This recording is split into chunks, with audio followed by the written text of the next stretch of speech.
DNVR Draft Pod, and we are doing it. New presenting sponsor, Raising Cane's, and live from the Toyota Lounge, driven by Front Range Toyota Stores. Toyota, the official vehicle of DNVR. Boys, we're doing it. March Madness kind of in our rearview mirror. Kind of. Justin back with us. Jake back with us. Henry on that football grind. Yeah, just watching some Calvin Throckmorton. Love that. Some Sam Mustafer. That's great. Just a true ball knower, man. Yeah, I was gonna give you shit for stealing our content on your regular Broncos pod, but no, you are grinding Throckmorton tape. So I mean, what's better than that, right there? And Throcked up. Yeah, aren't we all? Aren't we all? What better way to start the show than that right there? Draft around the corner. We have so much to get into. I'm really excited for this one. Mm-hmm. You guys have left me on a few cliffhangers, if you will. I think our wide receiver rankings are going to be divisive, explosive, exciting. But first, Henry's drinking an unidentified pink beverage on ice, and we'd like to know what's going on here. Guess what it is? A little pink lemonade. Actually, I don't know, because it's a brand new drink that you might be able to buy from the DNVR bar. What happened was I was standing right there. Noah, manager of the bar, he's a legend, up the stairs in a hurry and said, "Taste this." I was like, "Okay." So I took a little sip and was like, that's pretty good. And then he said, "What do you think? Is it too sour?" And I took another sip. And he was like, "You can just keep it now." And so then I said, "I don't know. Like maybe you could even make it more sour." As it would turn out, he had been experimenting, gave it to Lindsay. Lindsay said too sour. So this was the less sour version. So they're working on the sour amount. There's some gin in here. Not really sure what else. Certainly very strong, but you can't really taste it. So pink gin drink. Yeah. That sounds amazing. Low-key amazing. Good. No, I had to take a pause because I got this far in and was like, I got a podcast to do. Yeah, put the brakes on. Pretty sure like the first thing they tell you in college is not to take random drinks from people that are unidentified. Thank God he graduated, though. That's true. Otherwise, I could not have. Now he works above a bar, which is lovely. Yeah, we've talked so much quarterbacks, and I'm sure we could get into quarterbacks again for days. Who knows? Quarterbacks might come up in this episode. But we wanted to kind of turn the page. First episode in April. And Jay might kind of start looking at guys outside of that round one range who could look really nice in Broncos orange. I mean, I think I got to start with my heart and go with Mo Camara, who I think does have a pretty decent chance to go in the second round. I really am not 100% sure he's going to be there in the third. But if he were, I mean, you love the motor that he has as a pass rusher. They need depth there. Feels like it could be a really nice fit and a really nice value pick. Yeah, a guy who plays with a great motor, really good leverage. What did he end up measuring in at? Do you remember what his arm length is? And I mean, obviously insanely productive in his career at CSU. I was expecting you to maybe wait on Mo for us, but what's the buzz you're hearing about Mo up in FOCO, and what kind of, I know East-West he was getting some good buzz, and like where's that settling? What are you hearing internally expectations are for where he might go? Yeah, I think the feeling is pretty confident that he's going to go top 60 with the hope that he has a chance to go in the top 50 range. I mean, obviously, you never know what happens on draft day. Maybe he falls more like top 75, but he's interviewed really well. He had a top 50 visit with the Broncos, performed really well at the East-West Shrine game, did well at the Combine, ran really well. So, I mean, some of that will come down to his measurements and stuff, but I mean, I just think there's a lot to like about him. Yeah, and unlike some of these positions, the edge position maybe not the deepest in this class, which helps Mo. Just under 33 in charms. Okay. Good, not great. Yeah, which is Good, about not what great. I expected. Length is kind of his area of where he's not elite. Well, and it's despite the production, despite his build, despite testing well, it's probably the one thing that's going to have him fall below some of these, top 5, 6, 7 guys, just because the raw traits aren't maybe quite as high as some of these other guys. But he just feels like a guy, especially in that third round range, that is just going to produce, like maybe isn't going to be an all pro type player, but certainly a guy that can come in and start for you and rush the passer. Has he done an official visit with the Broncos? Yes. 8.62 RAS. Which is good. Measured in at 6'1". I mean, everything's in the green except for the size metrics. Yeah. And I mean, I don't know. Broncos could use a pass rusher. They So certainly maybe if could. it's another day 2 pass rusher, do you have too many day 2 pass You rushers? got a lot of day 2 pass rushers. Young day 2 pass A lot rushers. of day 2 pass rushers.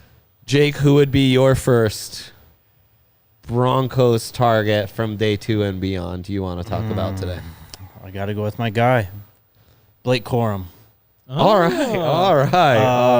Staying on brand. Good, Look, I good. love Javonte Williams. I loved him coming out. I loved what he did before the injury. Last year was tough in a lot of aspects, Yeah. but I don't think we ever saw Javonte fully back, and I don't know if he'll ever get back to that. And Sean Payton, he gets running backs from all over the place, right? He finds these Latavius Murrays late in the draft. That was a Kamara Raiders in the pick, third. but yeah, he gets these guys from all over the place. He'll dip into free agency and get them, but Blake Corum is, for my money, the best back in this draft. And you've been on this for a while. He's undersized, but the guy has incredible agility. He's got tree trunks for thighs. He's got maybe not game-breaking speed, but he can take it to the house if given a lane. I mean, you saw it in the playoff. Yeah, and That breakaway speed. he's just got some of the best vision in the class, too.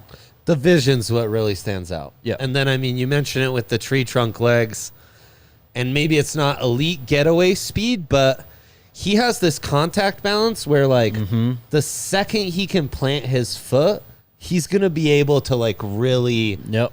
like, leverage speed with that next step off it, right? Like, he feels like he's able to really powerfully kind of give himself runway and push on that. That because run he's so powerful. in the national championship game, that I think it was maybe his first touchdown, I can't remember. But they're near the goal line, like 10, 15 yards out, and they're running like outside zone to the right. And the way he sticks his foot in the ground and explodes in between like 4 or 5 defenders to get to the end zone untouched it's rare almost. Yeah, he's really intriguing. I wonder if running back will be a need that's addressed and how early in this draft. I would agree. It's a tough. I go back and forth just because if you give a rookie quarterback a good running game, that goes a long way. But also you have Javonte and Samaje and Jaleel and Correct. but also And I'm even counting on a big bounce back from Javonte. that's the I thing. hope so. Like, but what if it doesn't happen? Yes. Yeah, no, that would suck. That would really suck. That would suck.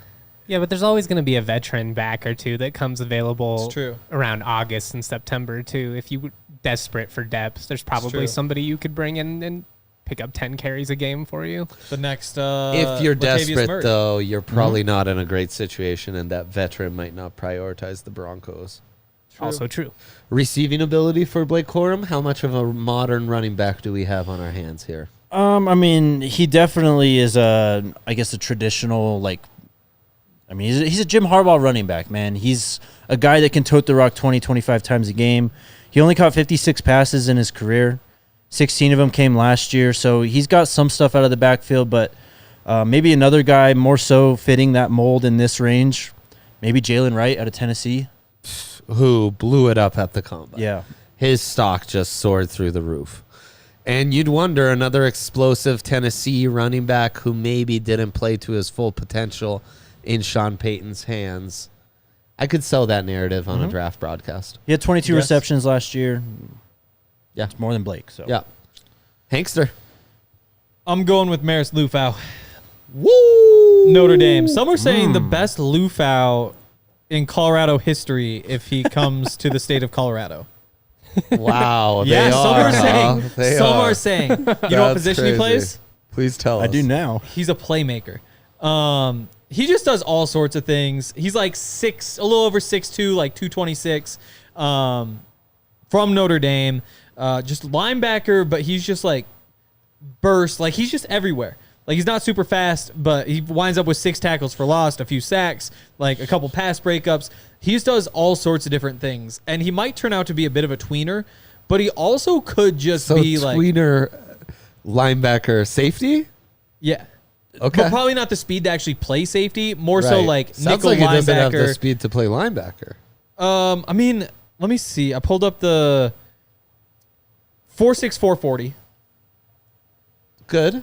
It's all like Not you can great. get away with it. But as you're like just dog who you put when you want to go nickel against like 12 personnel, Yeah. Maris Lufau.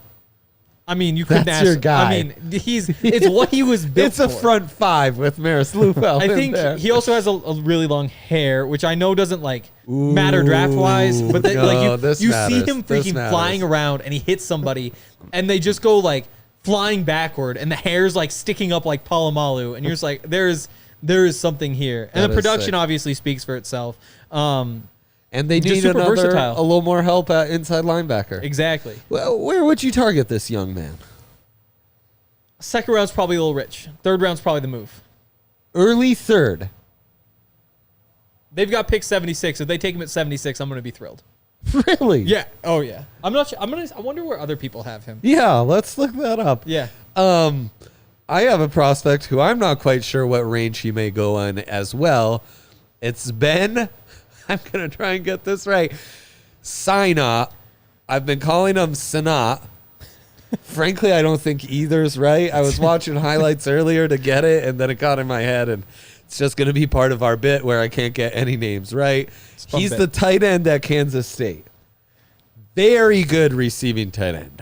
Very good. A walk-on from Iowa who's turned himself into a star, and he tested through the roof at the combine. I mean, RAS in the 9.9s. He 40-inch vertical, ran in the 4.5s, I want to say. His only limitation is he's 6'4". He's not the biggest, and he's not going to be a true inline tight end, which for the Broncos, in an ideal world, you get him an inline tight end. But I've also been saying Sean Payton and this offense just need more playmakers in that 6'6", 235 to 6'4", 260 range, you know? And he fits that bill. He's a really good receiver. I think Kansas State used him probably too much inline or as a classic H-back, and I wonder what could Sean Payton do, putting him in motion, moving him around, flexing him out in 2 tight end sets, having some fun with him. He's just a hard-nosed football player. Like to see him break a few more tackles. When you test like that as a tight end, early third could be plausible. I see people rank him a little lower, and I'm optimistic maybe could even be a value play early day 3. But Sinat is a kid I really like out of Kansas State. Well, it's a weak class, which is going to help him. Yeah. Yeah, 100%. And I mean, you got to remember he played with 3 quarterbacks over the last 2 years. So that, I mean, Yeah. they were changing systems a lot, like trying to go from John Martinez back to Johnson. And Well, and he has 2 touchdowns Howard. against Mizzou, who was outstanding. They barely lost to Mizzou, yeah, it was had a an great game. incredible season. Would have made the playoffs if we were in the 2-team playoff. Pretty good game against Texas, and then ends the season with 3. His last 3 games, he has a touchdown in each one and goes over the century mark against Iowa State. Very productive, over 60 receiving yards, over 600 receiving yards. So this is a guy who can do his thing. Again, early third, because the Broncos don't have a second, I'm almost going to be picky about who they take with that pick. You know, like Yeah. I almost wish it was someone who dropped from the second who I had that kind of value on. But Sinat's a guy I think could really do some good to this offense. J-Mike, who would be another guy you'd like to see Denver target in day 2? I'm going to go with, well, I don't want to save him kind of as a sleeper too, but I have Jermaine Burton, the wide receiver out of Alabama. It's an interesting one right there. I think he's got great ball skills. I Yeah. think he's a vertical threat. He's not the smoothest route runner. He's not a guy that's going to do a ton in terms of like breaking tackles and that type of stuff. But it felt like every 50-50 ball was more like a 70-30 ball in his favor. He was awesome in the red zone. Yeah. I think he caught a touchdown like every 6 targets. So he was really productive despite having a pretty limited passing attack. And he's a guy that I just kind of feel like has the chance in the right system, if he's used the right way, could really be a guy that has like a Cortland Sutton type year from this past season where he's maybe not going to have like 100 catches, but it wouldn't shock me if you look up and you're like, oh man, he has 11 touchdowns this year. He was a big play guy for them by the end of the season, like their kind of go-to weapon. It started slow. In this loaded wide receiver class, how high could he even go, you know? Like, I don't think you start to prioritize a guy like that till, like, round 5. And, I mean, could be a real steal there. Like, there's some... I think he still probably goes, like, in the 4th round. I don't think he's going to go in the first 3, but... I'll be interested to see. Stylistically, maybe it's not the greatest comp, but I see some Terry McLaurin in him, where he came out of Ohio State. He was not like a big production guy. He was like kind of buried on their depth chart. Greatest thing about Terry was like his contribution on special teams. But there was something about that kid, you know. There was something about his competitiveness, and you thought, So I like that one. I'm glad you used that one up. He had the big play, too. Like, he felt like, and I don't know how you quantify something like this, but you know how some guys you just feel like are more clutch than others. And it felt like when you needed the big first down conversion, when you needed the big catch over the defender in the end zone, time and time again, he found a way to make that play. Well, he was coming through. And they weren't always the best thrown balls. Yep. No, it's true. Certainly weren't. Jake? Can I throw a few out really quick here? Please. First one, this guy, Jim Nagy put out a tweet saying, like, this is a guy who could go in the first round that not many people are talking about. And it's Cole Bishop, the safety out of Utah. I mean, he's been one of their best players over the last few years. He plays near the line of scrimmage. He can do it all. Next guy, I'd throw out Zach Sinter. One of the best linemen in the country, has a broken leg, and I feel I like had him as well. I mean, this is a team that maybe not going to be competing this year. Take your chances on these guys like this. Guys, Zach Zinter's a top 20 pick. He has length that really stands out for a guard. He's a right guard who's just a total road grader. I think he'd have plenty of versatility to play on left guard or even center. It's the fact that the Broncos maybe don't have the biggest need at guard right now. But if not for that, I think you're getting a top 20 value potentially in the top 70, you know. Yeah. Zach Zinter's a guy I would prioritize. Such a fit schematically. He was my next guy up.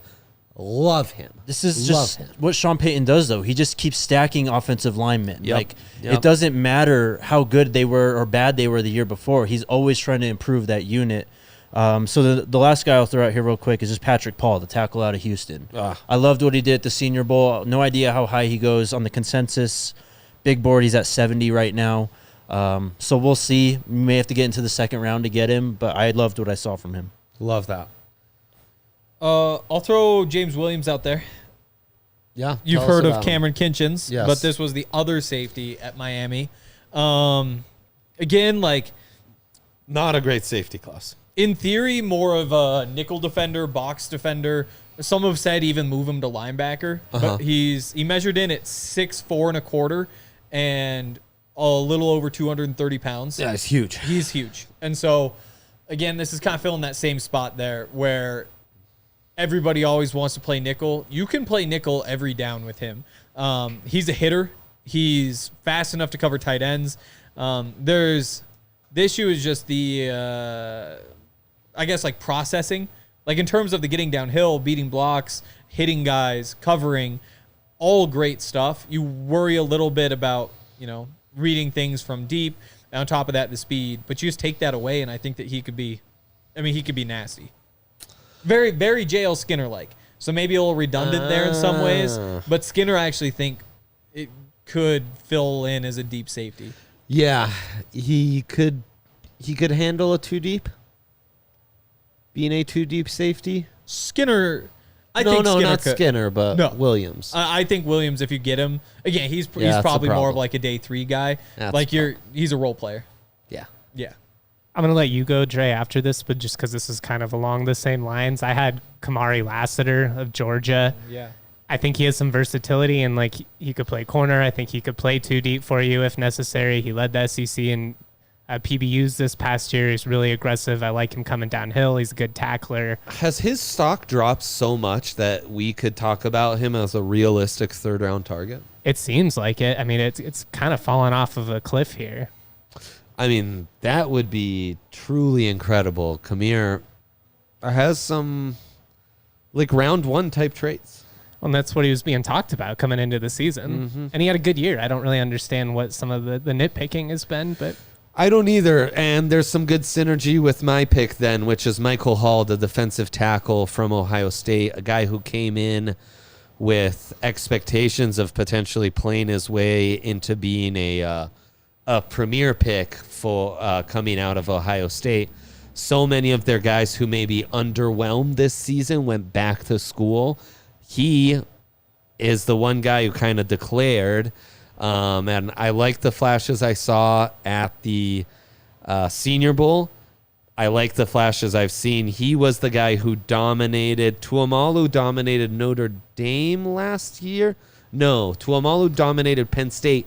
Michael Hall dominated Notre Dame. Yes. Unreal game.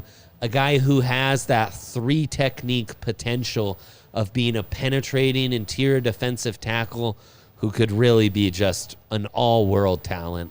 So I'm just going to gamble on upside and a guy who maybe didn't put it all together consistently in Columbus to have that career that was worthy of all the hype, but I think in the NFL could still find his groove and find his way. And, I mean, that's the exact same thing I would say when you're able to get off a long day of work, enjoy a Breck brew, you know. It's, maybe the day wasn't all you hoped for. It wasn't Michael Hall's college career at Ohio State, but you still have the opportunity to turn that around and become an NFL star. And that's what you're doing when you're relaxing at the end of the day with a nice, tasty Breck brew. Of course, Breckenridge Brewery has been with us for years. We've been talking about them on the Draft Pod for literal ages now, J-Mike. half decade. Breck Brew also, we're doing some fun stuff. Yes. I can announce we're doing the round 1 broadcast at the farmhouse. It's going to be lit. Oh, Maybe special guests. Stay tuned. hell yeah. So that's really exciting. Doing a round of shows live from the farmhouse next Monday, this upcoming Monday. So that's going to be lit. You'll see Hank there. That's going to be fun. And, Breckenridge Brewery is the official craft beer of DNVR. They've got a flavor for all of you.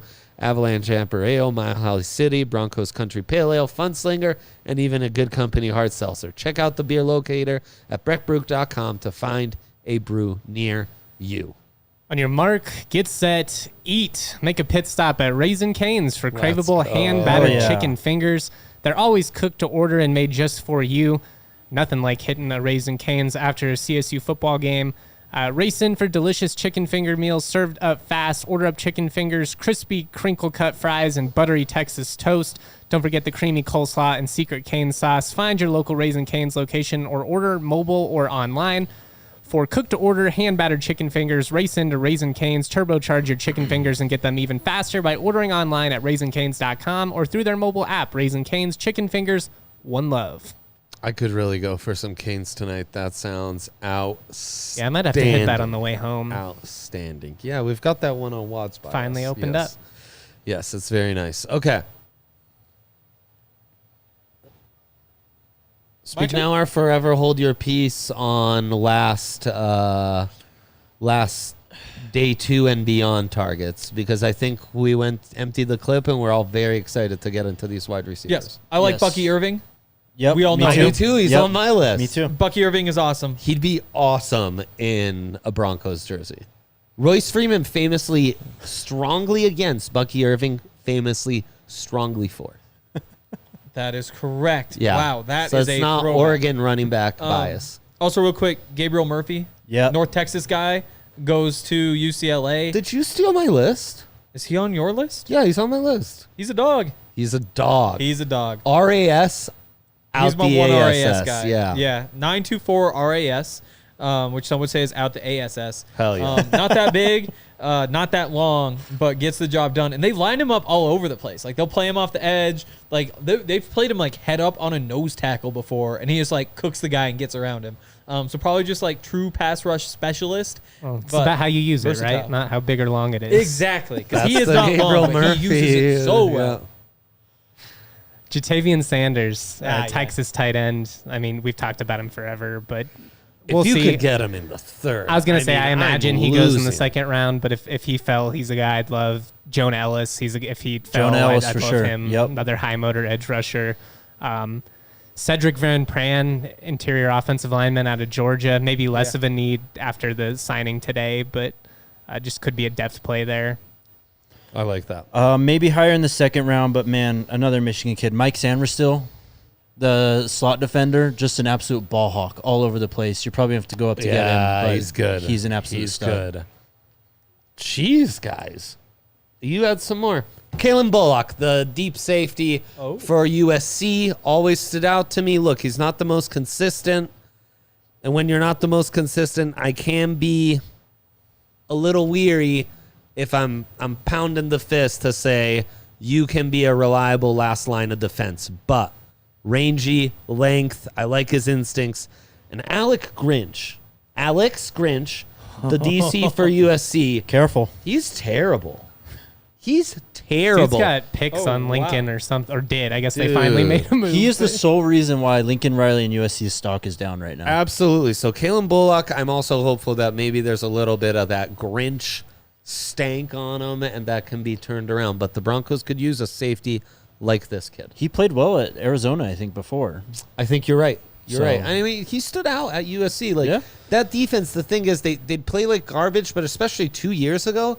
Like the They high just- moments they were had good. I mean, so they're many rangy turnovers, sideline to right?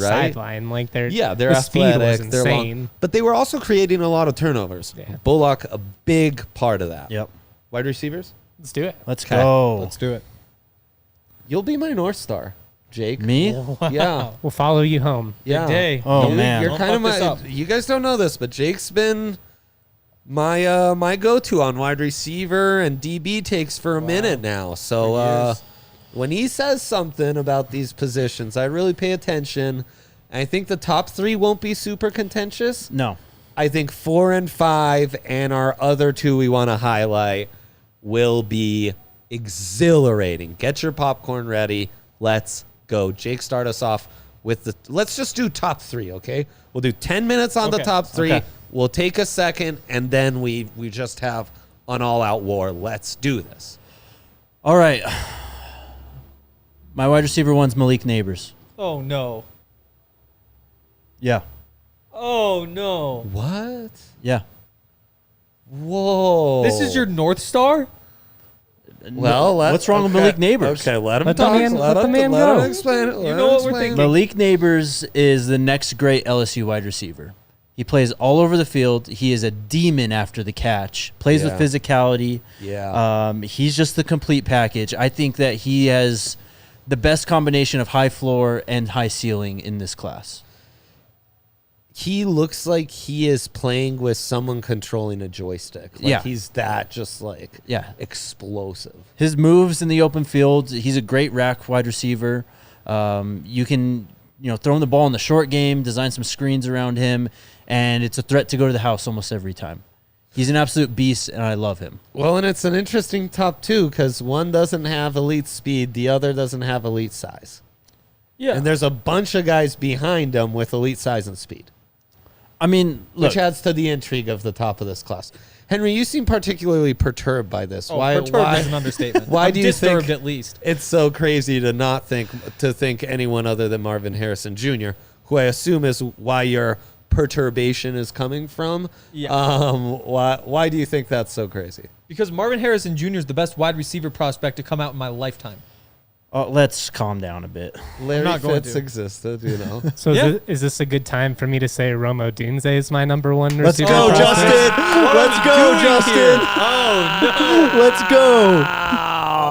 I don't think it's that crazy to say any of these three No, are your it's number not. one. That's I the really thing. don't. Crazy. And I know that Harrison is insane. And you can nitpick all day, but I just think that what Odunze does, and I think it's very similar with what different style, but just in terms of what he does is going to translate. Yeah. The contested catches, the separation, the ability to high point it. He's a more complete route runner than some of these other guys, and he doesn't get the credit for it. Like Harrison's obviously a freak, but he doesn't have the size of Odunze, who's just doing insane things. Now, does it help that you have Penix, who's just putting the ball where it needs to be every single time? Yeah, without a doubt. But I love Odunze. He's the best, most coordinated version with the best combination of size speed in this class. Yeah. If that makes sense. I just think day one, that guy can come in and be, I know Pro Bowls don't really matter anymore. It's probably a bit much to call him an all-pro, but much like Neighbors, I think he's got a level of athleticism that's insane. Mm-hmm. Yeah. No, I love Odunze. And I love Malik Neighbors. I have Malik Neighbors too, and I really love Odunze. But it's Marvin Harrison Jr. Like, are we forgetting all the things that he's done? Like, you turn on the highlight reels of all these guys, Marvin Harrison Jr. is making all those catches. Like, day one, red zone threat, Marvin Harrison Jr. Like, deep ball threat, Marvin Harrison Jr. I'd take him on deep balls over Malik Neighbors, even if Neighbors gets the separation. Marvin Harrison Jr. makes the plays. Like, I just think that He's got the hands I trust more, I think. of the group. 100%. Like, he just catches everything. You can use him in all the different situations. Like, they'll throw the bubbles to him and all that stuff too, and he'll make some plays. Like, I get the speed isn't freaky. What is the 40 time? I don't think it matters, honestly. I don't think he's ran one, has he? Yeah, I don't think so either. But he had like a 23 mile per hour in-game speed. Exactly. Like, You're not questioning it if you watch him. Yes, exactly. Exactly. Like, he's perfect. Would it be crazy if I was like between the 20s? I'm kind of with you, but I just think the ability to make that home run play in the red zone. I like Neighbors and Odunze there. I mean, yeah, that's fair. Look, here's the thing, and this top three is solidified as a top three for a reason. They're all very, very good, and I Yes. could see all of them being the best wide receiver in this class. All of them, for me, grade out higher than a first-round grade. Yep. So, Which there's plenty of years I don't have. like, picking I don't have one. one over the other almost feels like a disservice to the others because it's really like 1A, 1B, 1C with these Just guys. pick your poison. What do you like? Yeah, exactly. Are you a Pepsi guy or a Coke guy? I mean, for me, I think that Neighbors could just be basically what Jamar Chase has been in the league. Instant, just bona fide alpha dog at smaller. wide receiver. He's smaller for sure, but he's not small. And he just has... What are we talking? 6'1", right? Let me pull it up exactly. But he's just a guy that I think is a threat to score all over the field and can just instantly put juice into an offense. It doesn't matter which offense it is. I think he's going to produce wherever it is. He's measured in at 6', 200. Is it crazy to think that Marvin Harrison Jr. though is like a taller, longer Justin Jefferson? No? And that's my. I mean, thing. I don't know if he plays vertically the same way. You don't think so? I think what he is it's like mega-sized Marvin Harrison feels like he's Senior. like his dad. Like, I yeah. guess that's yeah. And his dad, off-field stuff aside, was just like an incredible route technician, incredible hands. But he was like 5'11", 180. You know, this kid's 6'3", 209. He's such a technician. To me, he grades out pretty elite. There are some concerns on the long speed. He's just so big. And such a crisp route runner. Cannot be understated. For a man his size, such a crisp, technically sound route runner. So It looks the prettiest. Like adept watching at getting him. open. Yes. Yeah. Yes. Odunze is this freak, like 6'3", 215. He can return punts to the house. It's like, what is going on? And Neighbors, I feel the same. Neighbors might be the most like intoxicating film to watch because it's like, God, he just chops you up. He's incredible, His cuts man. are nasty. And that competitiveness, we've talked about it with Neighbors, it is very comparable to Jamar Chase. Yes. The way Chase would attack you right off the line and then attack you like fight for his life. When the ball was coming down and it was a 50-50 ball, Neighbors has that same shit. And you see that competitiveness even in the rack, right? Running after the catch. He plays football like Russell Westbrook plays basketball. I and love I mean that as What a compliment. And I mean it as a fantastic compliment. What a Of course. fantastic comp. Super intense. I agree you can't go wrong.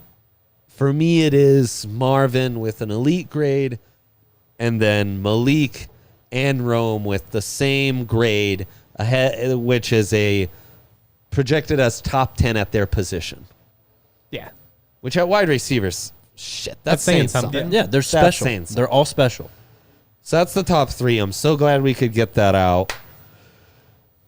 It's more fun than all of us just coming up here and being like, Marvin's 1, Malik's 2, Right. Rome's 3. And it's what I love about when we do this during draft season. We have never once gone back to the film and come back and we're just all chalk, all in agreement. Yep. We all see it differently. We all have different perspectives. It's the beauty of this exercise. Okay. 4-5 is tough. 4-5. Jake, start us off. The best of the rest, in my opinion, is Xavier Legette out of South Carolina. South Carolina, huge. Lots of buzz early on in the season because that Mississippi State is stupid. The tape in that game. He's got that one play where he takes that angle. It's Henry Ruggs back in the day, right? It's Right. that play where he takes that angle and just like disappears. Yeah. And it's like, whoa, what the Exactly. fuck just happened? Yeah. How's this guy so athletic? Probably one of the best combinations of size and speed in this class. Exploded onto the scene last year as a fifth-year senior. Really didn't have any production until last year. Then put up 71 receptions, 1,255 yards, 7 touchdowns. He's got an extra gear in the open field. His 40 time, pulling it up right now, he ran 4.39, which is blazing fast. But my God, I'm surprised it wasn't a lower time. Just with when you see him in the open field, he reminds me almost of like a little smaller DK Metcalf with his ability. Yeah, I There's was thinking some- AJ Brown, All right. which That's Ole a Miss good guys. one. Yeah, There's some Debo to him, right? 100%. Yeah. Yes, and also, what was his name? The guy went to the Raiders, also from South Carolina, wore number 89, made these crazy catches. fuck. didn't Brian work out. Edwards, that was- Brian loved him. Edwards. We he was loved so him. freaking Damn, dope. man. We And you loved see, like, it's so lazy to do the South Carolina thing, but you're like, I know. oh, just another one of We these loved South him. I know. Carolina guys who has those hands where you're just like, how could he not work out? I thought the exact same thing watching him, man. But the difference is obviously like bigger, faster, stronger, more productive. And I put him number 5. Okay. Like he really is a monster. And you see him, and AJ Brown is the guy I see. Or it's just like you get him the ball short and he takes it long, or you can just throw it long and he'll catch it there too. With- What more could you want? With that AJ Brown comp, it's kind of his play style at South Carolina. He was very versatile, lined up Yeah. all over the field, played out of the slot, played wide, was used on reverses. He was their primary kick returner, too. He's got, that.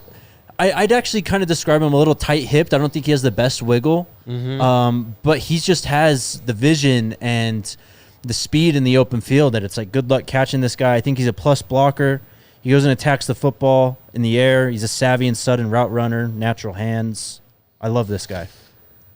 It's a hell of a scouting report right there. It really Thank is. you. It really is. I mean, I think you put a Shit. Florida helmet on him. He's getting a lot more attention. It blows my mind that he's kind of below so many other Is that a receivers. little sneaky he shot had- at Ricky Pearsall? he had It that was. attention. It was. There you go. Was Yeah. it? Yeah. He had that attention the first month of the season. Yes. He kind of stunk it up at the Senior Bowl, Like, where was he second half of the year? Henry will tell you he was where he was 8th in receptions by the end of the season. 8th in receiving yards. in the entire country. Receiving yards. Yeah. Yeah. which you don't even realize. Because you see like You're 12, not a Ricky 55. Pearsall guy? No. He's soft. Wow. But did you see that one-handed catch? Whoa. You did see Oh, you saw the God. one-handed catch, right? Yeah. Who How hasn't? could you not be a Ricky Pearsall Who guy? hasn't? Right. Wow. I think He's a highlight that's guy. a He's crazy the claim. like yeah, the 2 plays a game that he makes are fun, but then he disappears for 3.5 Florida's quarters. passing offense. I mean, he No, had dude, Graham that's fair. Mertz It's throwing a in the ball, tough- bro. it's Graham a Mertz as your tough quarterback. watch. It was mostly just a joke. I wasn't like I hate the guy. Who's your 3, Justin? 4. I stick with LSU. I got Brian Thomas Jr. I did too. How'd you have? I got Odunze 1, Harrison 2, Neighbors 3, but I think you're really splitting hairs. And you have Brian Thomas 4. Yes. Speak on this, Jake. And after Jake says his piece, if you could bring up that tweet for me. All right. I see what there is to like about Brian Thomas. Yeah. He just lets too many balls into his frame for me. A lot of just like catching with his chest, and it just turned me off, man. I think he's one of the better blockers downfield in the class. One of the better combinations of size and speed in the class also. The catch radius, I think, is underwhelming for the frame, too. You see guys like Ricky Pearsall, again, like he is going all over the, like reaching out behind him, in front of him. He can track the ball well.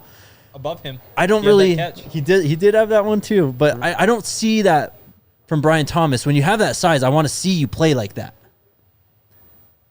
I think that's a fair criticism. I mean, like, I would say that Neighbors plays bigger than he is, and I would say Thomas definitely doesn't.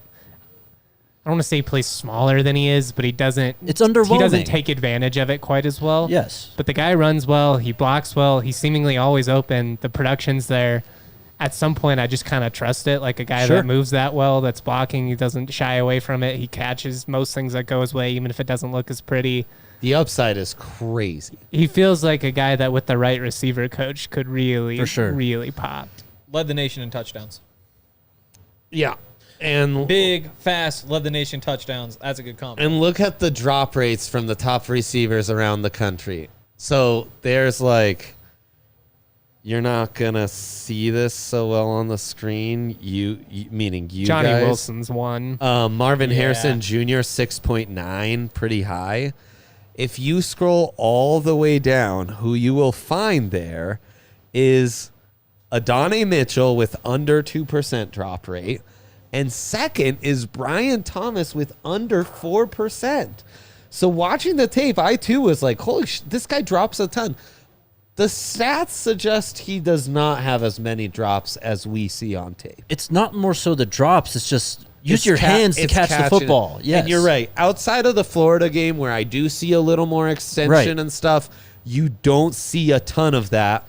And with him, it is way more flashes than like consistent in it. But it's flashes where it's like the comp is Randy Moss. That's what I mean. He's Like, at you the look peak up of and his he's 15 powers. yards past the next deep player. Yeah. Like, it just the dude that runs for days. The production's there. I don't think he's as polished as these other guys. I think all of these guys you can nitpick, especially in sure. that 4 through 10 range. But there's still a lot to like. And all that said, he's 6'3", 209. That's the exact size Marvin Harrison Jr. measured at the combine. He ran a 4.33 and jumped 38.5 inches vertical. And as Hank mentioned, led the nation in touchdown receptions. If he's just scratching the surface and just, giving you glimpses, and he did that, and it's that kind of package, what could the full-fledged thing look like?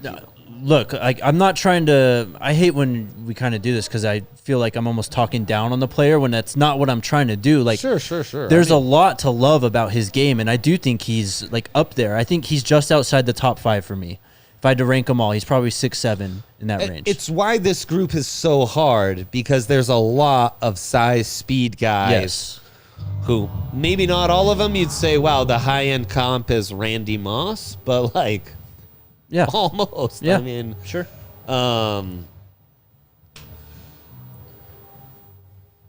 I will go next. Adonai Mitchell. To me, that's who's fourth. To me, that's basically Brian Thomas. but just like they remind me of each other. It's just Adonai Mitchell. I've seen him make more spectacular catches outside of his frame. Use his hands a lot more. He reminds me a lot of George Pickens. A lot. Yes. Well, he's a former Georgia guy. Yeah. He transferred from Georgia to Texas.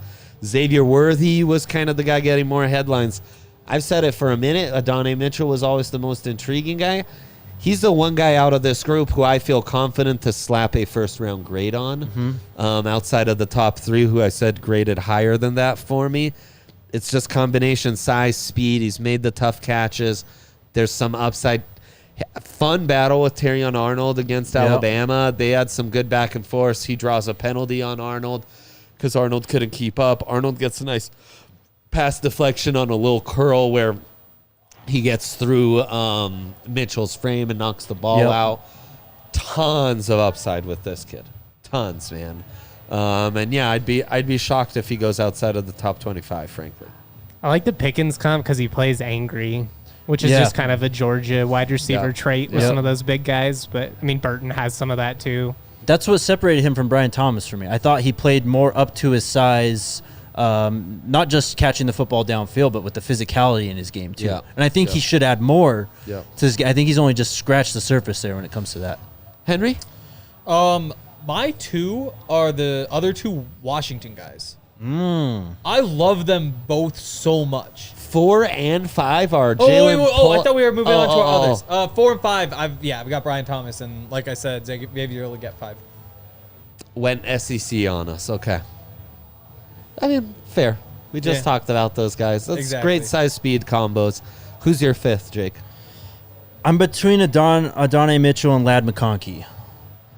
We already talked about Adonai Mitchell. Ladd McConkey, I think, is just an all-around good wide receiver. Great route runner. Great route runner. I mean, deceptive speed, really. He can be a deep sneaky threat. athlete, huh? No, come on. I'm not trying to do this to him. Deceptive speed. Come on. He can show ability Hard to pick up worker. chunks after the catch. It's a real team rat. He has all the Ladd McConkey. intangibles, no doubt. Very good hands, good catch radius. Great teammate. Coach's son. Kind of guy you'd want to date your daughter. Coachable, no doubt. I heard he brought his lunch pail. He was like the linchpin of that Georgia offense. Linchpin. He was always used in motion on the field. He was used in screens. He was used as a deep threat. I just think he's a guy that can help out any offense. So I'm the same deal. I have McConkey and Mitchell 5A, 5B. However you want to split hairs. Those are my top 6, though. I just think McConkey's one of those guys that, I mean, I know what Puka Nacua and some of these guys did a year ago. Right. That's insane, but it wouldn't feel insane if you get him with a good quarterback where it's just like, wait, he had 85 catches as a rookie and like went over 1,000 yards. He's going to get open. He's going to make plays. And he's, as much as I was giving Jake shit, he is a better athlete than people give him credit for. yes. Reminds me of Riley Moss. Or Cooper DeJean, maybe. The athleticism. God damn it. If he was just a little taller, I could buy that. He's like 6 foot flat, right? 6 foot 186. For me, the co-tied at 5 are Troy Franklin, who I know there's some drops. And it's more the frame that concerns me. I see enough away from his frame catches and contested ball catches to believe in Franklin's. He's a 6'1" speedster, like legit burner. And usually those guys are more 5'11", 6 flat. He's 6'1", so with some real length. It's just light, like 176. So I worry about that size. I worry about the physicality, but there's a lot to like. And Brian Thomas, we've talked about. I'm just happy to buy the athleticism on that. On Troy Franklin, I mean, he's got game-breaking speed. This guy could be an impact player as a deep threat in the NFL tomorrow. 4.41 was kind of surprising, Franklin. Yeah, he's got this like long, wiry frame. It reminds me a lot of Jalen Hyatt. Yeah, not a comp I love. Maybe Hyatt can turn it around at the G-Men. Tough rookie year. Yeah. I wasn't a big Jalen Hyatt fan last year either, so. It's fair. That's fair. Henry, your 2 The Washington sleepers, boys. the Washington boys. The Husky boys. Jalen Polk and Jalen McMillan. There we go. Yes, Well sir. done. Whoa, double Oh. Jalen got me. Different spellings. Yes. Yeah. Jayln. Well, and then JA'. LYNN. And then you hear a couple people say Jalen, which is wrong. Yeah. But then you're like, Non-ball. I would see how that could be the case. For sure. Yeah, and so then that'll get in your head. But yeah, the two Jalens, both, I think both 6'1", both within like 3 pounds of 200, both making like these ridiculous catches up over their heads. Mostly this might be my Penix bias that's coming through, but in terms of Broncos targets, if you get Penix, obviously you have to draft one of these guys. Like, you got to get your hands on one. Like, the chemistry that you get to bring over is genius, just so easy. But even if the Broncos don't get Penix, the way that offense worked with all those throws to the boundaries and all these guys just, like, making these catches they shouldn't be able to make, I think it's a little bit of my... I was scorned by Jerry Jeudy, as we all were, Yes. because he's a guy who gets open and then catches the ball if it gets to him. I would love a receiver who will catch the ball even if it's really hard to catch it. Even if you're like, oh, he's not catching that. And he's like, oh, he did catch that. And I'll sacrifice some getting open ability, some speed, some Cortland whatever, Sutton. Yep. some size. Yeah, just give me guys who will catch the ball when I don't expect them to instead of not catching the ball when I expect them to. And these are two of my favorites. That's what I like about Jermaine Burton. I Okay. think he's a good contested catch guy. I also really like McMillan from Washington. I had him down, and I'll let Jake talk about him. But I'm a big Xavier Weaver fan from CU. I'm not saying I would have him at 7 or 8, but if we're talking like who's a Broncos target outside of these top guys we've talked about, I think he has the production. I think he runs well. He's got good size. Jake's obviously better suited to talk about him, but And Zay, I mean, he just had his pro day, so I'm going to be very, very high on him right now. But he just didn't get the chance to show his stuff because he was hurt. He tore his labrum early in the season against Nebraska, played through it all year, got a little banged up with his ankle throughout the back end of the year, goes to start doing draft prep in January, and the NFL comes back and says, hey, you got to get this fixed. So he's out. He can't run or do anything all the way back to January. Just gets cleared, does pro day this week. And it's one of those things, it's one of those stupid draft things where it's like, the further removed we get from the season, there's these guys that you just kind of forget about, right? Especially because they're not in the draft process. He's one of them. But just seeing him on the field the other day, it's like, yeah, that's the same player I remember seeing on the field. he was the most impressive CU player in the CSU game from my perspective. Give me Malachi Corley, Yak. Yep. Yak God, internet sensation, West Kentucky's own. We've been talking him up for a minute. We love him. He's so low to the ground and compact, and those feet just are full on, not lightning, like TNT sticks. Yeah. Just dynamite. Yep. Wow. Explosive, tough to bring down, and competitive, even though he's a little shorter, but it's that compact body. Well, and I like that he has the sample size. Like, I feel like Yes. we've drafted guys Yes. that quote unquote fit that mold over the years from, I can't even remember their names, but guys from, like Louisiana Tech. I know we had one of those, a small Carlos Henderson. Henderson, like that type where it's like, that's kind of what they're supposed to be, a smaller, like maybe he's a returner. Maybe you can get him some quick screens. Maybe you can get him downfield. He's just fast. He was their number one wide receiver being covered by everybody's number one corner. There were some times where physical corners would really get their hands on him, and he kind of struggled to get out of that. And I worry about that in the NFL. Like, do you just get your hands on him, and then that's kind of it? But man, if you get the ball in his hands in space, especially like for a Sean Payton guy, he's pretty intriguing. Well, and you have the big contested catch guy in Cortland. You have the speedster undersized guy in Mims. You have the lankier speedster guy in Tim Patrick. You need a yak god. Mm-hmm. Malachi Corley. Denver's calling. Pick up. Benson up. Malachi Corley. Trade down for Penix and add another O-lineman. Ooh. Let's ride, I say. Let's ride. Don't. Come on. Malachi Corley's sick, though. Yeah. He's the first player I've seen since Debo's entered the NFL who is like the picture-perfect Debo comp. Yep. I mean, Without 5'11", the size. 215. Yeah. He's he's at 215. Yeah. That's his That's combine thicker. I measurement. would have guessed at like 5'11". I would have guessed 205. I also wonder if that's a classic case of put on 10 pounds for the combine, so you have the weight, but he actually plays at more like 200, 205. Go back and watch the Auburn game from 2022 and look at how they used him in that game. And he's just the entire off. It's so much like Debo. He's on reverses. He's using the screen game all the time.